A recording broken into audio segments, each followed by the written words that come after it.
Question number 54 को देखें हम अगर, function is defined from R to R and function is given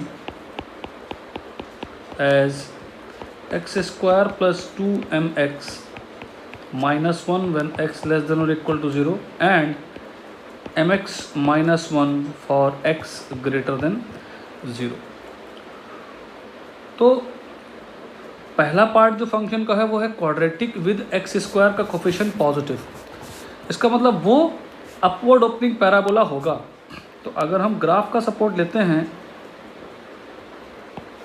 तो x = 0 अगर हम फर्स्ट पहले वाले इक्वेशन में रखते हैं, पहले वाले फंक्शन में रखते हैं, तो आता है x = 0 पर -1, यानी कि ये -1 रहा हमारे पास डॉट, x = 0 पर -1। और क्योंकि ग्राफ अपवर्ड ओपनिंग है तो ये अपवर्ड ओपनिंग का ही कोई पार्ट रहेगा इस करके, और हमने हाफ ग्राफ कराना है क्योंकि x <0 के लिए।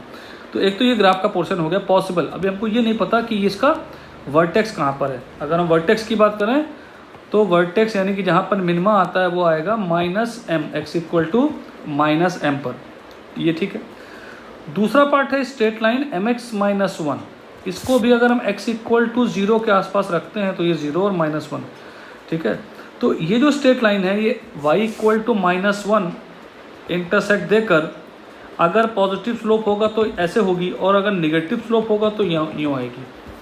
ये बात कंफर्म हो रही है हमारे पास, ठीक है। तो एक चीज़ तो कंफर्म है कि ये जो पॉजिटिव स्लोप है लाइन का ये बिल्कुल भी पॉसिबल नहीं है, क्योंकि अगर पॉजिटिव स्लोप होगी लाइन की तो लाइन भी अपवर्ड ओपनिंग टाइप होगी और पैराबोला भी अपवर्ड ओपनिंग होगा, यानी कि किसी भी टाइम पर अलग अलग x पर सेम आउटपुट मिलेगा। इसका मतलब लाइन की स्लोप पॉजिटिव पॉसिबल नहीं है। इसका मतलब सबसे पहली चीज़ जो आती है वो आती है m should be less than 0, m should be less than 0। और जो वर्टेक्स है यहाँ पर आउटपुट कितना आ रहा है, x = 0 पर आउटपुट -1, और जो पैराबोला का वर्टेक्स है वो इस y कोऑर्डिनेट -1 से नीचे नहीं होना चाहिए। अगर वो उससे नीचे होता है तो भी -1 के चांसेस होते हैं।